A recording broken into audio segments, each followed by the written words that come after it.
Coach, so the Dallas Cowboys have 4 division games left, so they could make a move. The question is, with the personnel that they have, could they actually make any real moves within the NFC East when you look at this game coming up? I always struggle when a guy says it's a must-win early in the season or even 8 games into the season. So what happens if you lose? Do you give up on the rest of the season? Or all those other games, they just don't matter? So one of the things... What's the wording, Coach, that you typically teach people to like use in these situations compared to must-win? Because you know the question's coming. It's absolutely coming, but if you just really focus on the moment ahead as opposed to what the playoff picture looks like, what happened in the past, the only thing that you can control is this moment. And when you start adding pressure to a situation, when you start adding expectations to a situation, instead of really just focusing on the task at hand, you're caught up in the wrong things. And to me, that's one of the things that's really difficult to teach a team to do. Mm-hmm. It's one of the things that New England's done successfully for a long time. I'm not saying it's easy, but when you add all this pressure to a situation that's already pressured up, you know, guys don't necessarily perform their best or focus on the best things. One thing Coach Mangini's talking about, too, is it's the focus week in and week out on them getting better. Yeah. The question for Zeke should have been, the response should have been, well, we need to improve our running game. We need to improve our pass protection. We got to be better on third down. And that's what Coach is alluding to. It's still, don't get away from what it takes to win. Don't have your eye on the winning part. What it takes is good football. They need to be able to make some big plays in the passing game. They need to be a little more creative against this Eagles defense. Why is this Eagles defense struggle? Well, what can we do to make them continue struggling in the areas of lack of pass defense? They're 25th in the league. So things like that, they help you win games compared to ultimately putting all the pressure, because all the guys aren't ready to be like, well, man, what if we do lose? Well, how do I concentrate the rest of the way? Do I still keep getting massages? Do I still keep coming in early? Like, you can lose a lot of people, so you don't want to have that win or die mentality, because you can lose a lot of guys in that locker room. Is let's concentrate on trying to play better. It's a divisional game. How do we do these things on the road? And for me, I need to be able to make some deep plays, deep passing plays, so I can make that defense soften up so I can get back to the things that I know are successful. That's running Zeke, and I would put Dak on more RPOs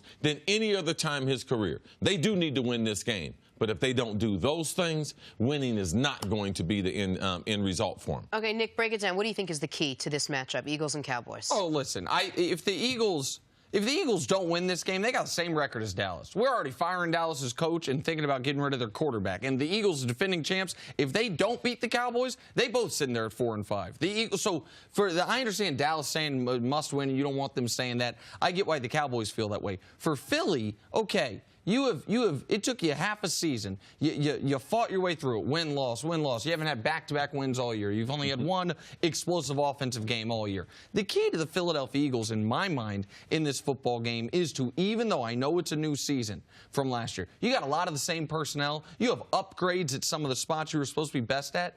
Look like we know you can look. Your quarterback the last month's been doing his part. Show Carson Wentz the last month after missed the first couple games, and then last month of football on the right. That's his almost MVP season on the left. 10 touchdowns, 1 pick, a 120 passer rating, 8.5 yards per pass, 73% completions. He's been excellent. So why haven't the Eagles been the team they were last year? Situationally, they haven't been as good. As a team, they haven't been as good on third down. As a team, they haven't been as good in the red zone. Their defense has not been the dominant force as far as getting to the opposing team's quarterback. The secondary that we thought was playing over its skis last year, we've been proven right to a degree this year. Up and down their personnel, up and down the players. But it's the same. But the one thing that none of the Eagles players can use as an excuse is the team's not giving them all the support in the world. Howie Roseman, for the second straight year, goes out and says, I will give up one of these precious draft picks to add a player to our team that can help us right now. They went out and they spend right up to the cap. They're not carrying over money year over year. Like, the Eagles are doing everything they can to be the Seahawks. And by that, I mean win a Super Bowl, come back right next year and be right there in it. Like, but the players are playing like it was a one-year thing.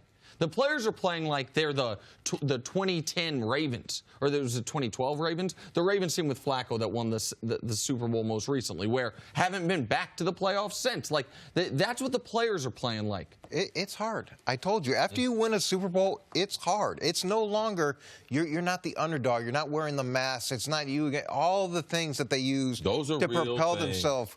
Yeah, and now everybody gets up to play you. And week after week after week, you have to perform at a level that was not only as good as the previous year, but it was better than the previous year. Everybody studied you. Everybody has looked at your strengths, your weaknesses. So it's a different formula. Now, they're in a pretty good position. Yes. They are in a good position. This division is not out of hand. This division is not one that they can't win. They just pick up Golden Tate.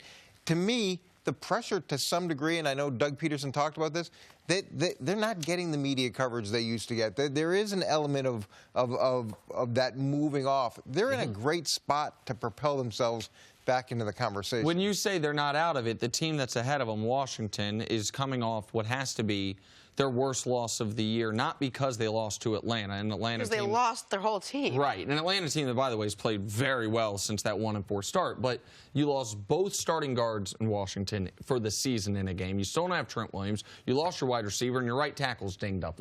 So the team you're chasing is a team that right now is on the most important spot on the field, the offensive line, in disarray, which is why this is an opportunity for Philadelphia this week against Dallas. And so, I mean, this is a huge game for Philly. I know we talk a ton about the Cowboys. Cowboys, even if they win this game, they are maxing out at 8 or 9 wins. Philly still could be a contender, but they have to win this weekend. And Philly, I got to look ahead to the schedule, Coach. I know, don't take away my points, all right, Coach?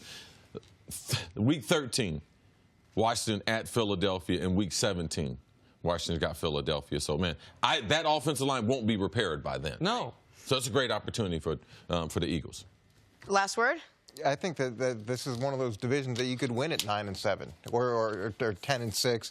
And look, if Philly gets back into the playoffs, they're going to cause some with problems. A home playoff game. So absolutely. So I'm sure they're going to invite you back too. Okay. Coach, thanks so much for hanging. Have a great weekend. Thank you. See you back here hopefully next week. Thanks for watching. Subscribe here to get the latest from the show. Also, be sure to check out more of the best clips from First Things First, or go watch a few segments from our other shows on FS1.